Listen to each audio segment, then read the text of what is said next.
Assalamualaikum warahmatullahi wabarakatuh.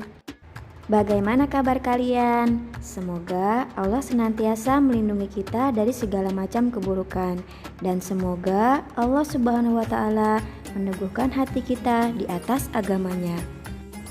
Tak lupa untuk tetap sehat, selalu hebat, dan terus semangat. Ucapkan basmalah sebelum belajar. Bismillahirrahmanirrahim. Sebelum kita belajar tentang Allah Maha Esa, yuk sama-sama kita murojaah surat Al-Ikhlas metode Umi. Bismillahirrahmanirrahim. Qul huwallahu ahad, Allahus samad, lam yalid walam yulad, walam yakul lahu kufuwan ahad. Kita baca kembali arti dari surat Al-Ikhlas. Dengan menyebut nama Allah yang Maha Pengasih lagi Maha Penyayang. Katakanlah Muhammad, dialah Allah yang Maha Esa. Allah tempat meminta segala sesuatu. Allah tidak beranak dan tidak pula diperanakan, dan tidak ada sesuatu yang setara dengan Dia.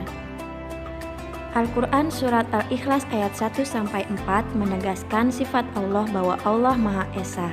Esa artinya tunggal atau satu, berarti Allah Subhanahu wa Ta'ala adalah satu. Tidak ada Tuhan selain Allah Subhanahu wa Ta'ala. Allah Subhanahu wa Ta'ala tempat kita memohon segala permintaan. Allah Subhanahu wa Ta'ala tidak beranak dan tidak pula diperanakan, dan juga Allah Subhanahu wa Ta'ala pastinya berbeda dengan makhluk. Coba kalian bayangkan jika ada dua Tuhan. Dua Tuhan bisa jadi memiliki dua keinginan. Misalkan Tuhan yang pertama menginginkan untuk menghidupkan, sedangkan Tuhan kedua menginginkan untuk menghancurkan. Pasti keadaannya akan jadi kacau jika ada dua Tuhan, apalagi lebih. Coba perhatikan gambar berikut. Tentunya kalian tidak pernah meninggalkan sholat 5 waktu kan? Lalu untuk apa dan karena apa ya kita beribadah? Kita beribadah hanya karena Allah Subhanahu wa Ta'ala. Hanya Allah lah yang wajib kita sembah. Sholat dan berdoa adalah bentuk peribadatan kita kepada Allah Subhanahu wa Ta'ala sebagai bentuk pengakuan bahwa hanya Allah lah yang wajib kita sembah, dan hanya kepadanya lah kita panjatkan segala permohonan. Orang yang menyembah selain Allah Subhanahu wa Ta'ala dan menyekutukannya atau menduakannya disebut musyrik, sedangkan perbuatannya disebut syirik. Syirik adalah dosa besar. Pelakunya tidak akan diampuni dan dimasukkan ke neraka selama-lamanya. Karenanya, sebagai bentuk keyakinan kita bahwa Allah Maha Esa, kita buktikan dengan cara kita harus beribadah hanya kepada Allah Subhanahu wa Ta'ala. Lalu kita tidak boleh menghambakan diri kepada selain Allah, dan tidak boleh menyekutukan Allah Subhanahu wa Ta'ala dengan sesuatu apapun. Kemudian kita juga tidak boleh meyakini pada ramalan-ramalan nasib. Dan yang terpenting, kita harus selalu memperbanyak zikir kepada Allah. Ingatkah kalian tentang kisah Bilal bin Rabah, muazin pertama di zaman Rasulullah? Bilal adalah budak dari Umayyah.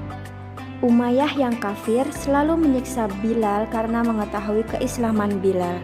Namun, Bilal tetap teguh pada keislamannya dan kuat keimanannya kepada Allah Subhanahu wa Ta'ala.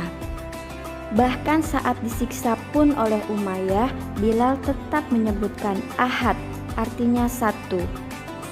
Walaupun disiksa, Bilal tetap memegang teguh keyakinannya bahwa Allah adalah satu, bahwa hanya Allah lah Tuhan yang berhak disembah.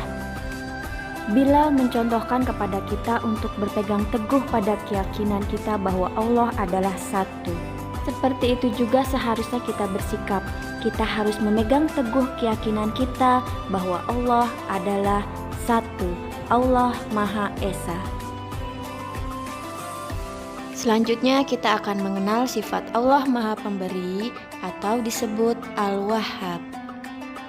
Mari kita renungkan nikmat apa saja yang telah Allah berikan kepada kita sejak kita bangun tidur.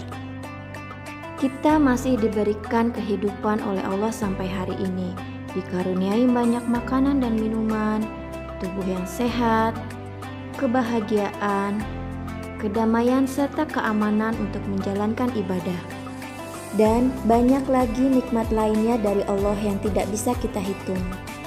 Allah memiliki sifat Al-Wahhab, artinya Maha Pemberi.